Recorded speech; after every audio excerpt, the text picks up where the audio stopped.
16 জানুয়ারি সোমবার রাত 8টায় খালেদ মহিউদ্দিন আছে এডিটর স্পিকে জানিয়ে দিচ্ছি শিরোনাম।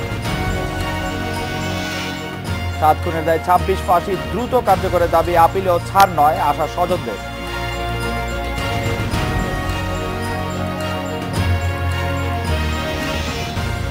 জাতীয়করণ হওয়া প্রতিষ্ঠানে আলাদা নীতিমালা চায় বিসিএস সাধারণ শিক্ষা সমিতি।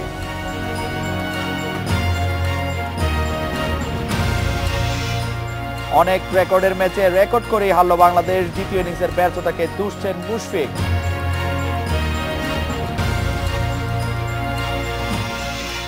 আলোচিত 7 খুন মামলায় সাবেক ওয়ার্ড কাউন্সিলর নূর হোসেন ও র্যাব থেকে বরখাস্ত 3 কর্মকর্তা lieutenant colonel Tarek Sayeed Mohammad, lieutenant commander M Rana ও মেজর আরিফ হোসেন সহ 26 জনের ফাঁসির আদেশ দিয়েছে আদালত। বাকি 9 আসামিকে দেওয়া হয়েছে নানা মেয়াদে কারাদণ্ড। সকালে নারায়ণগঞ্জ জেলা ও দায়রা জজ আদালতের বিচারক সৈয়দ এনায়েত হোসেন এ রায় ঘোষণা করেন।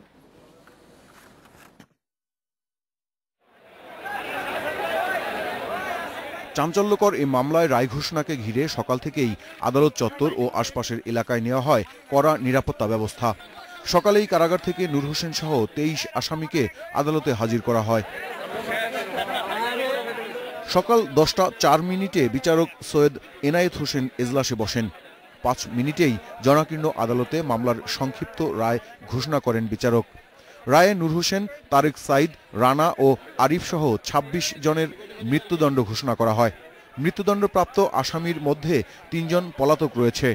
যুক্তিতর্ক হয়, যুক্তিতর্কে আমরা সর্বোচ্চ শাস্তি মৃত্যুদণ্ড সকল আসামিদের প্রত্যাশা করেছিলাম। সেই প্রত্যাশিত ফলাফল অল্প কিছুক্ষণ পূর্বে আমরা সিনিয়র জেলা ও দায়রা জজ জনাব সৈয়দ এনায়েত হোসেন সাহেবের আদালতে তার মুখেই আমরা শুনলাম 26 জন আসামির সর্বোচ্চ শাস্তি বিজ্ঞ আদালত প্রদান করেছেন মৃত্যুদণ্ড। রায় ঘোষণার সময় মামলার 35 আসামির মধ্যে গ্রেপ্তার হয়ে কারাগারে থাকা 23 জন কাঠগড়ায় উপস্থিত ছিলেন। তাদের মধ্যে 17 জন র্যাবের সাবেক সদস্য।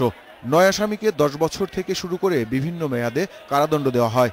মামলার রায়ে সন্তোষ প্রকাশ করেন বাদীপক্ষের আইনজীবী। এই রায়ে আমরা অত্যন্ত খুশি হয়েছি। যদি 35 জনের মৃত্যুদণ্ড হতো তাহলে আমরা আরো বেশি খুশি হতাম। তবে 26 জনের মৃত্যুদণ্ড হয়েছে, এই জন্য আমি মহান রাব্বুল আলামিনের কাছে কৃতজ্ঞতা জ্ঞাপন করি। তবে মামলায় আসামিরা ন্যায় বিচার বঞ্চিত হয়েছেন বলে মনে করেন আসামি পক্ষের আইনজীবীরা। আজকে বিজ্ঞ আদালত যে রায় দিয়েছেন, আমার আসামি মনে করে সে এই আদালত থেকে ন্যায় বিচার প্রাপ্ত হয়নি, বিদায় সে উচ্চ আদালতে, মহামান্য উচ্চ আদালতে আপিল দায়ের করিবে। 2014 সালের 27 এপ্রিল নারায়ণগঞ্জ শহর থেকে তৎকালীন ওয়ার্ড কাউন্সিলর ও প্যানেল মেয়র নজরুল ইসলাম, আইনজীবী চন্দন সরকার সহ 7 জনকে অপহরণ করা হয়। 3 দিন পর শীতলক্ষা থেকে উদ্ধার করা হয় তাদের মরদেহ। আলোচিত হত্যাকাণ্ডের 2 বছর 9 মাসের মধ্যে প্রভাবশালী আসামিদের বিরুদ্ধে ফাঁসির দণ্ডাদেশ ন্যায় বিচারের প্রতিফলন বলে ভাবছেন আইনজীবীরা। তারা বলছেন, অন্য হত্যা মামলার ক্ষেত্রে যে দীর্ঘসূত্রিতার তৈরি হয়, এক্ষেত্রে সেটি হয়নি। অন্য হত্যা মামলার ভুক্তভোগীরাও এত অল্প সময়ে ন্যায় বিচার পাবেন, এমনটাই প্রত্যাশা আইনজীবীদের। Mahbub Alam, independent news, Narayanganj. 7 খুন মামলার রায় নিয়ে কথা বলতে টেলিফোনে আমাদের সাথে যোগ দিচ্ছেন নারায়ণগঞ্জ সিটি কর্পোরেশনের মেয়র সেলিনা হায়াত আইভি। ডক্টর আইভি, এই রায়ের বিষয়ে আপনার প্রতিক্রিয়া কি? 26 জনের ফাঁসি হয়েছে, 9 জনকে নানা মেয়াদে কারাদণ্ড দেওয়া হয়েছে। আইভি আপা। না, আমি সরকারকে এবং বিচার বিভাগকে ধন্যবাদ জানাতে চাচ্ছি যে খুব দ্রুত এই মামলার রায় দেওয়া হয়েছে, এবং আমি মনে করি যে রায়টি সঠিক দেওয়া হয়েছে এবং ন্যায় বিচার করা হয়েছে।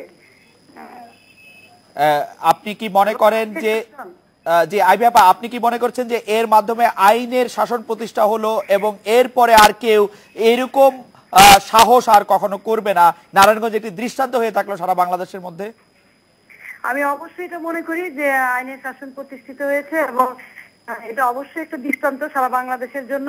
এবং আমি পুনরায় সরকারকে বলবো যে শুধু এই 7 মার্ডার নয়, আরো যে হত্যাকাণ্ডগুলি নারায়ণগঞ্জে হয়েছে, আলোচিত তৌকি হত্যাকাণ্ড সহ সেই মার্ডার কেসগুলি এইভাবে বিচার করা হোক নিরপেক্ষভাবে, এবং সত্যিকার অর্থেই মানুষ যেন আইনের শাসনটা পায় সেটার দিকে যেন নজর রাখা হয়। তবে আমি আবারও কৃতজ্ঞতা জানাচ্ছি নারায়ণগঞ্জবাসীর পক্ষ হয়ে আমি সরকারকে।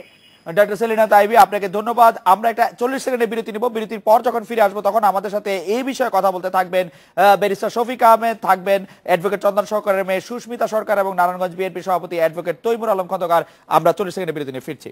ব্যারিস্টার শফিক আহমেদের কাছ থেকে আমি জানতে চাইবো যে ব্যারিস্টার শফিক আহমেদ, 26 জনের যে ফাঁসির আদেশ হয়েছে সেই 26 জনের ফাঁসির আদেশ যখন ডেথ রেফারেন্স কনফার্মেশনের জন্য হাইকোর্টে যাবে তখন তাদেরটা একসঙ্গেই শোনা হবে কিনা, একসঙ্গেই রায় দেওয়া হবে কিনা এবং এটাতে কতটা সময় লাগতে পারে? ব্যারিস্টার শফিক আহমেদ।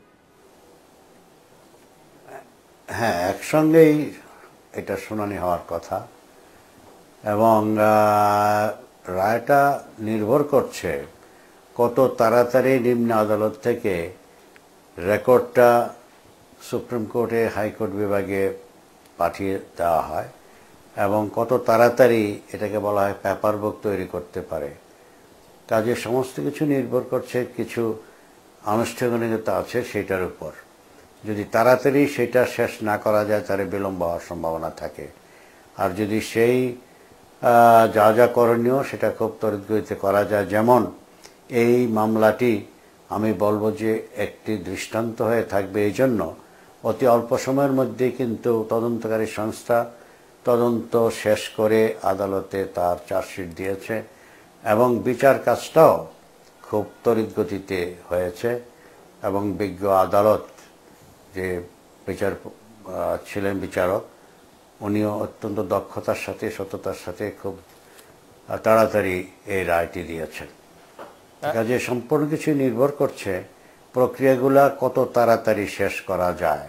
যদি শেষ করা যায় তাহলে এটা তাড়াতাড়ি শেষ হবে, তা না হলে কিছু সময় নেবে।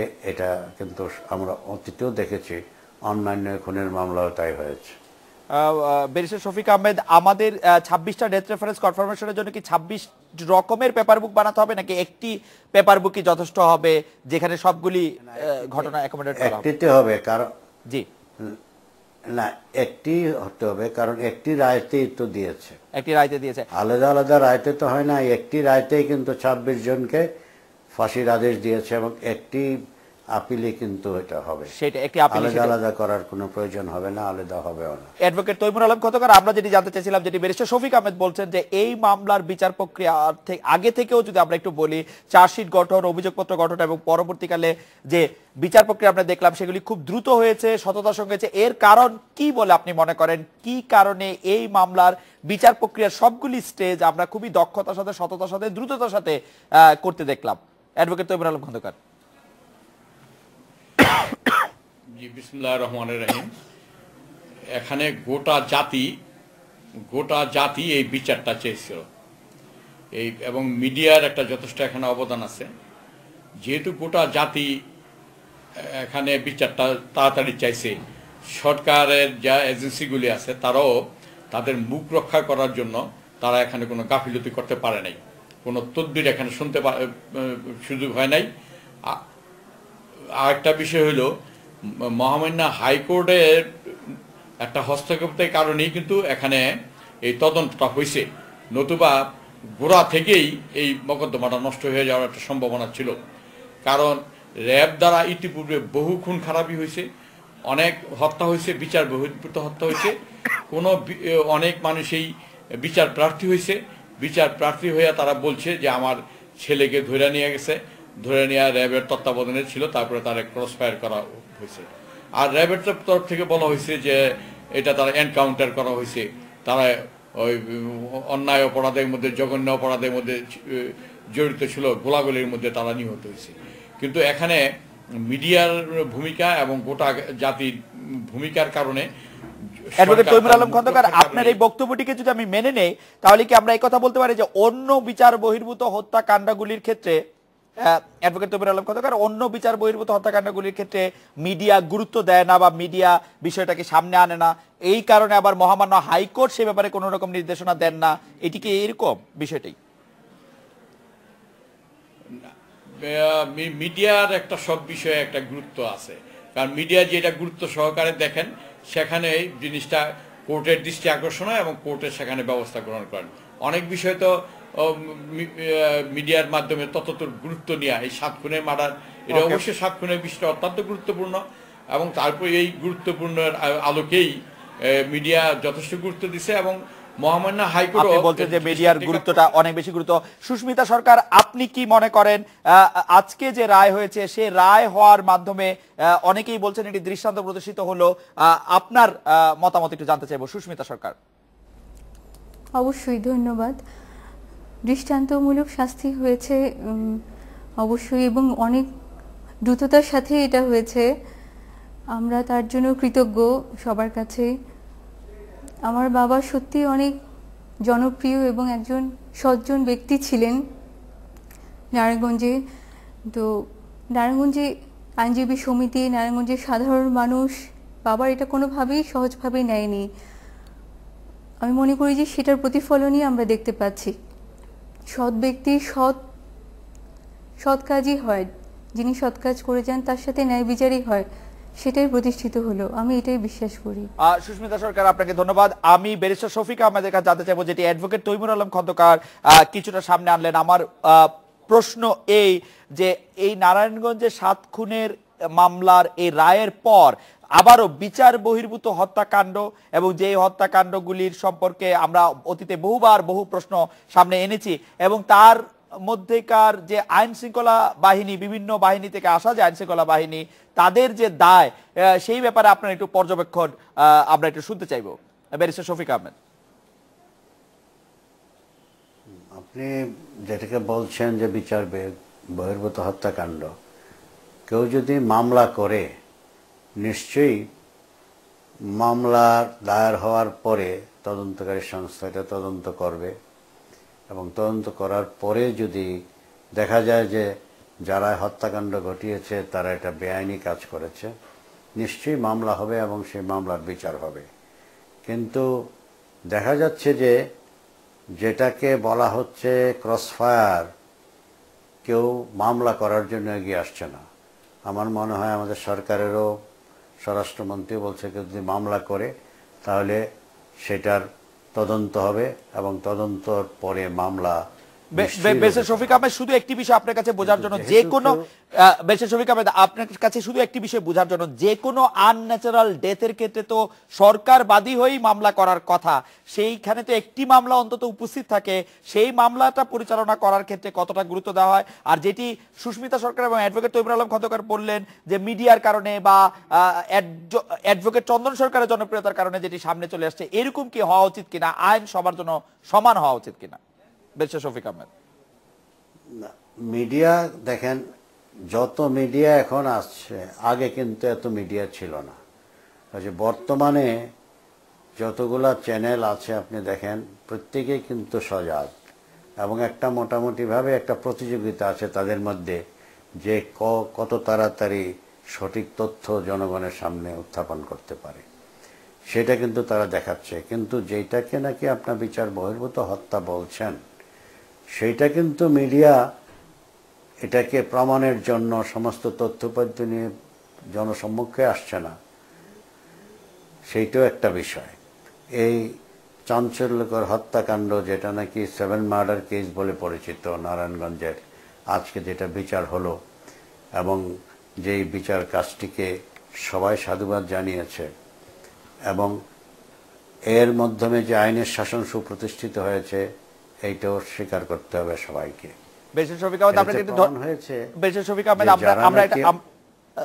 আপনি কথা শেষ করেন শফিক আহমেদ। জি, আমি যেটা বলছিলাম যে ইচ্ছা করলে পরে আমাদের আইন শৃঙ্খলা বাহিনী তড়িৎ গতিতে যে কোনো হত্যাকাণ্ডের যদি মামলা হয় সেটা তাড়াতাড়ি বিচার সম্পন্ন করার জন্য তাদের একটা বিরাট হাত আছে। অর্থাৎ যদি তদন্ত কাজ শেষ না হয় তাহলে কিন্তু আদালত বিচার কাজ করতে পারে না। সেখানে ব্যারিস্টার শফিক আহমেদ যা বললেন শুনেছেন আমরা, অ্যাডভোকেট তৈমুর আলম খন্দকার এবং সুস্মিতা সরকার। আমি এটা বিরতি নিচ্ছি, বিরতির পর যখন ফিরে আসবো অ্যাডভোকেট তৈমুর আলম খন্দকার, আপনার কাছে একটি বিষয় জানতে চাইবো যে অনেক ক্ষেত্রেই বিচার যে বহির্ভূত হত্যাকাণ্ডের ক্ষেত্রে মামলা হয় না, এর কারণ কি বলে আপনি মনে করেন? কেন সরকার আহ্বান সত্ত্বেও মামলা করতে কেউ এগিয়ে আসে না? সুস্মিতা সরকার এবং ব্যারিস্টার শফিক আহমেদ আপনারা আমাদের সঙ্গে থাকবেন। বিরতি নিচ্ছে একটি, ফিরছি তারপরে।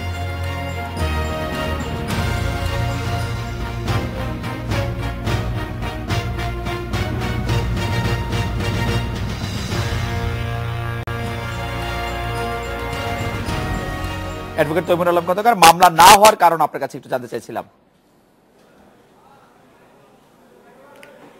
মামলা ক্ষতিগ্রস্ত ব্যক্তি যে বাংলাদেশে মামলা করতে পারে এটা কিন্তু সঠিক না। এখানে মামলা পুলিশ সব মামলা গ্রহণ করে না। এই যেখানে র্যাব এবং আইন শৃঙ্খলা বাহিনী নিজেরা অপরাধে জড়িত সেখানে তাদের বিরুদ্ধে মামলা করাটা খুবই কঠিন। সেখানে মিডিয়া এটা প্রকাশ না পাওয়া পর্যন্ত অথবা উচ্চ আদালত কর্তৃক ইন্টারফেয়ার না করা পর্যন্ত এই ক্ষমতাসীন ব্যক্তিদের এবং আইন শৃঙ্খলা রক্ষাকারী বাহিনীর বিরুদ্ধে মামলা হয় না। এই আইন শৃঙ্খলা বাহিনী অনেক অপরাধের সাথে জড়িত। তারা নিজেরা মনে করে এই দেশটা তাদের জন্য। অন্য নাগরিক যারা আছে তারা এই দেশের দাস, সার্ভেন্ট, এই দেশের কৃতদাস এইভাবে মনে করে তাদের সাথে সাধারণ নাগরিকদের সাথে আইন শৃঙ্খলা রক্ষাকারী বাহিনী ব্যবহার করে। আইন শৃঙ্খলা রক্ষাকারী বাহিনী শুধু দুইটা শ্রেণীকে ইজ্জত করে, যাদের কাছে ক্ষমতা আর যাদের কাছে টাকা। যাদের কাছে টাকা এবং ক্ষমতা নাই তাদের কাছে তাদের কোনো আইন শৃঙ্খলা রক্ষা বাহিনীর কাছে সাধারণ নাগরিকের কোনো মূল্য নাই। অ্যাডভোকেট তৈমুর আলম খন্দকার যা বললেন, আমি সুস্মিতা সরকারের কাছে একটু জানতে চাইবো যে অ্যাডভোকেট চন্দন সরকারের মৃত্যুর পর আপনারা যখন মামলা করতে গিয়েছিলেন তখন আপনাদের কি ধরনের প্রতিকূলতার সম্মুখীন হতে হয়েছে বা কোনো প্রতিকূলতার সম্মুখীন হতে হয়েছে কিনা? সুস্মিতা সরকার। না, প্রতিকূলতা কি আমরা প্রথমে বুঝতে পারিনি কি হয়েছিল বাবার সাথে। আমরা তো প্রথমে ভেবেছি হয়তো অ্যাক্সিডেন্ট হয়েছে নাকি, মানে আমরা তো টোটালি কোনো কিছুর সাথে জড়িত ছিলাম না। তো ওর জন্য আমাদের দেরি হয়েছিল মামলাটা করতে। খুব একটা প্রতিকূলতা আমাদের হয়নি, স্বাভাবিকভাবেই আমরা করেছি। আপনাদের খুব বেশি প্রতিকূলতার সম্মুখীন হতে হয়নি। সুস্মিতা সরকার, আপনার কাছে একটি বিষয় খালি জানতে চাইছি যে ভবিষ্যৎ নিরাপত্তার ব্যাপারে আপনারা কোনো দাবি বা কোনো প্রস্তাব সরকারের কাছে রয়েছে কিনা? আপনাদের ভবিষ্যৎ নিরাপত্তার ব্যাপারে বা যারা ওই ঘটনায় নিহত হয়েছেন তাদের পরিবারের পক্ষ থেকে আপনার এই বিষয়ে কোনো কিছু বলার আছে কিনা? অবশ্যই আমরা সরকারের কাছে আমার আবেদন থাকবে, আমাদের তো মেইন যে গার্ডিয়ান ছিল সেই এখন নেই আমাদের সাথে। অবশ্যই আমরা একটা ইনসিকিউর ফিল করি এবং সকল পরিবারই সবাই। তো আমরা আশা করব, সরকারের কাছে প্রার্থনা করব যেন সবার নিরাপত্তা ব্যবস্থাটা করা হয়। সুস্মিতা সরকার, আপনাকে ধন্যবাদ। আমি আবার ব্যারিস্টার শফিক আহমেদ আপনার কাছে ফিরে আসি। ব্যারিস্টার শফিক আহমেদ, মামলা করতে গিয়ে যে জটিলতার কথা আমরা অনেকদিন শুনি, স্পেশালি সেই জটিলতা যদি হয় আইন শৃঙ্খলা রক্ষাকারী বাহিনীর কারো সদস্যের বিরুদ্ধে, ক্ষমতাবান কারো বিরুদ্ধে, তাহলে সেটা আরো অনেক জটিল হয়ে দাঁড়ায়। আমাদের বরিশালের লিমনের কথা মনে আছে, আমাদের আরো অনেকগুলি ঘটনার আমরা সাক্ষ্য দিতে বা আমরা কথা বলতে পারি। সেই ক্ষেত্রে আপনার পর্যবেক্ষণ এই সম্পর্কে জানতে চাইবো যে মামলা করতে গেলে যাতে মানুষের একটু কম হয়, সেক্ষেত্রে আমরা কি করতে পারি? ব্যারিস্টার শফিক আহমেদ। না, প্রথম তো আপনি থানাতে গেলেন, থানাতে যদি মামলা না নেয় তাহলে কিন্তু আদালতে মামলা করা যায়। কাজেই পথ যে শুধু একটা, যে থানাতে গেলাম, থানা এই কারণে মামলা নিচ্ছে না যে অপর পক্ষ যার বিরুদ্ধে মামলা হচ্ছে সে খুব শক্তিশালী, তাহলে তো আদালতে মামলা করা যায়। একটা বলো জিআর কেস, সিআর কেস, একটি complain case and general register. তাও যদি না হয় তাহলে আমরা দেখেছি কিন্তু হাইকোর্টেও পিটিশন করে ডাইরেকশন নেওয়া হয়েছে এবং নেওয়া যেতে পারে। কাজেই পথ খোলা আছে। এটা বলা যাবে না যে কেউ যদি অপরাধ করে, শক্তিশালী সে যত বড় শক্তিধরই হোক না কেন, এই যে 7 খুনের মামলায় এটা প্রমাণিত হলো যে শক্তিধররাও আইনের থেকে পালাতে পারবে না। কেউ আইনের ঊর্ধ্বে নয়, সবাই আইন মেনে চলতে হবে এবং আইনের কাছে ধরা দিতেই হবে। এবং সেইটা না হলে কিন্তু গণতন্ত্রেও প্রাতিষ্ঠানিক রূপ পাবে না। এবং আমরা চেষ্টা করে যাচ্ছি যে সবাই আইনের প্রতি শ্রদ্ধাশীল হবে। এবং আজকের মামলার যে রায়টি, এটা কিন্তু সমস্ত দেশের জন্য একটা দৃষ্টান্ত। এমনকি বিদেশিরাও এটার থেকে একটা উপদেশ নিতে পারবে যে ক্ষমতাধররা কোনো অবস্থাতেই আইনকে ফাঁকি দিতে পারবে না। অন্যায় করলে তাদেরকেও সাজা পেতে হবে, তাদেরকেও শাস্তি পেতে হবে। সেইটারই একটা উজ্জ্বল দৃষ্টান্ত। ব্যারিস্টার শফিক আহমেদ, অ্যাডভোকেট তৈমুর আলম খন্দকার, সুস্মিতা সরকার, আপনাদের অনেক ধন্যবাদ। স্পিকে একটি বিরতি নিচ্ছি, ফিরছি তারপরে।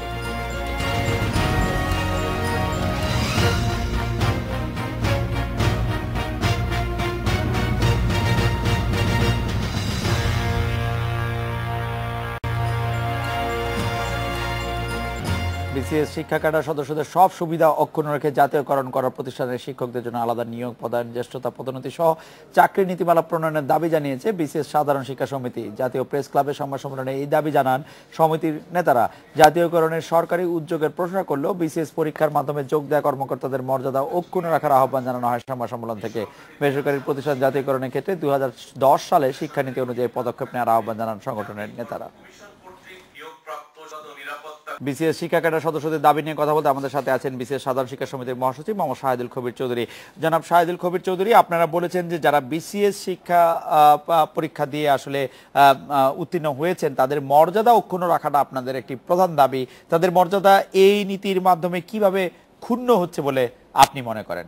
জনাব শাহিদুল কবির চৌধুরী। ধন্যবাদ। আমি প্রথমেই আসলে ধন্যবাদ জানি ইন্ডিপেন্ডেন্ট টেলিভিশনকে যে এমন একটি বিষয় আজকে আমাদের সামনে তুলে এনেছেন। আসলে আজকে আমাদের প্রোগ্রামটি সারা দেশব্যাপী ছিল। দেশের 64টি জেলায় আমাদের সমিতির পক্ষ থেকে এটি সাংবাদিকদের সাথে মত বিনিময় ছিল এবং এই মত বিনিময়ে সাংবাদিকরা আমরা যেই যৌক্তিকভাবে এটি উপস্থাপন করেছি তারা বলেছেন যে আসলে আপনাদের বিষয়টি যৌক্তিক।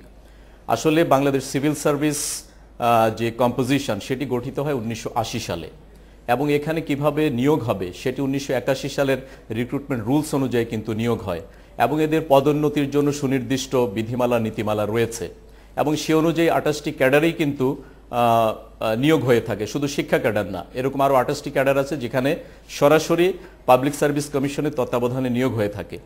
কিন্তু আমরা যেটি লক্ষ্য করেছি সেটি হচ্ছে যে সরকার একটি উদ্যোগ নিয়েছেন। অবশ্যই আমি মাননীয় প্রধানমন্ত্রী জননেত্রী শেখ হাসিনার এই উদ্যোগকে আমরা স্বাগত জানাই, কেননা তিনি জনবান্ধব একটি সরকার।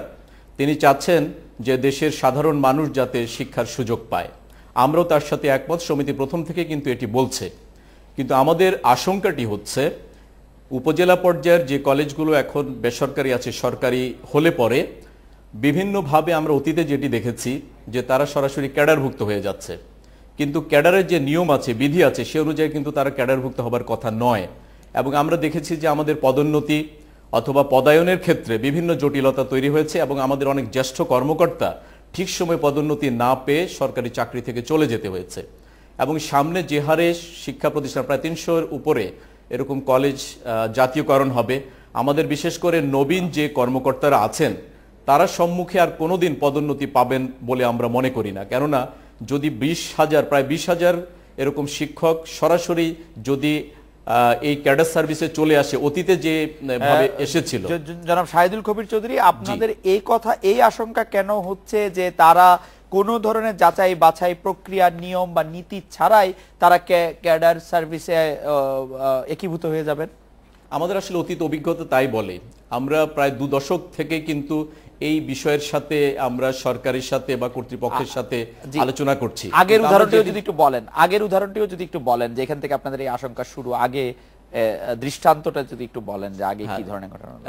আগে বলতে আসলে প্রায় 2 দশকের আমি গল্পই বলবো এটি, যে যখন কলেজগুলো জাতীয়করণ হলো, জাতীয়করণে যে শিক্ষক যারা জাতীয়করণ হলেন আসলে তারা ক্যাডার সার্ভিসে চলে আসছেন। কিন্তু ক্যাডার সার্ভিসে তো রিক্রুটমেন্ট একটা রুলস আছে, বিধি আছে, নিয়ম আছে। সেটি ছাড়া একজন শিক্ষক পরদিনেই ক্যাডার সার্ভিসে চলে আসছেন।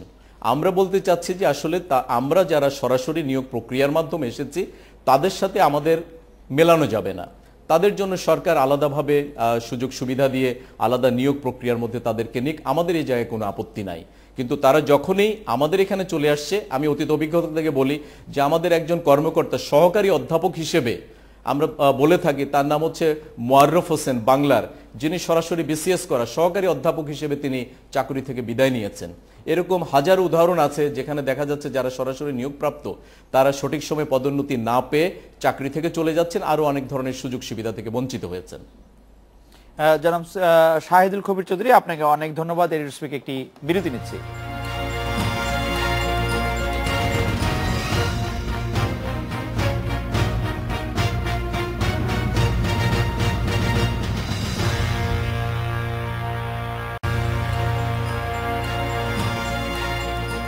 আশা জাগিয়ে ওয়েলিংটন টেস্ট হেরেছে বাংলাদেশ, এমন হার মেনে নিতে পারছে না মুশফিকুর রহিম।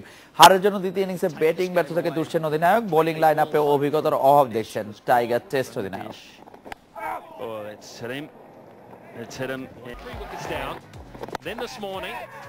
সাকিব আল হাসানের কাণ্ডজ্ঞানহীন আউট কিংবা ইনজুরি নিয়ে ব্যাট করতে নেমে মুশফিকুর রহিমের হার না মানা মানসিকতা, দুই অভিজ্ঞ ক্রিকেটারের কাছে ভিন্ন কিছু পেল দল। তবে শেষ পর্যন্ত দল ডুবেছে ব্যাটিং ব্যর্থতায়। এলোমেলো ব্যাটিংয়ে টাইগাররা ছন্দ হারায় মুশফিক কায়েস ইনজুরিতেও।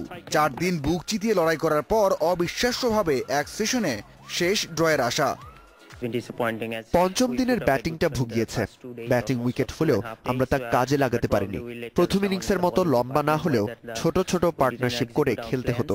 সাথে যোগ হয়েছিল আমার এবং কায়েসের ইনজুরি। নিউজিল্যান্ডের জয়ে বাধা হতে পারেনি টাইগার বোলিং অ্যাটাক। বেসিন রিজার্ভের ফ্ল্যাট উইকেটে বোলাররা সাফল্য এনে দিতে পারেননি।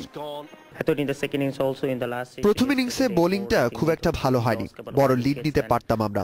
অভিজ্ঞতা কম হয় তা হয়নি। 4 জন বোলারই নতুন, 2টির বেশি ম্যাচ খেলার অভিজ্ঞতাও ছিল না। ফিল্ডিংও ভালো হয়নি। পরের ম্যাচে ভালো কিছুর আশা করছি। টাইগার স্কোয়াডে হতাশা থাকলেও ক্যাপ্টেন কেন প্রশংসা করেছেন বাংলাদেশের। টম লেইথাম, রস টেলরের কুল ব্যাটিংকেও দলের জয়ে কৃতিত্ব দিয়েছেন। Mazharul Islam, independent news. Wellington test নিয়ে কথা বলতে সাইফুল মজুমদার আছেন আমাদের সঙ্গে। সাইফুল মজুমদার, মুশফিক ও ইমরুলের শারীরিক অবস্থা এখন কেমন এবং মুশফিক কিপ করতে পারবেন কিনা সেকেন্ড ইনিংসে? যদি বলেন যে ম্যানেজমেন্টের সঙ্গে আমরা কথা বলে যেটি জানতে পেরেছি সেটি হচ্ছে যে দুজনের অবস্থায় এখন আশঙ্কা মুক্ত।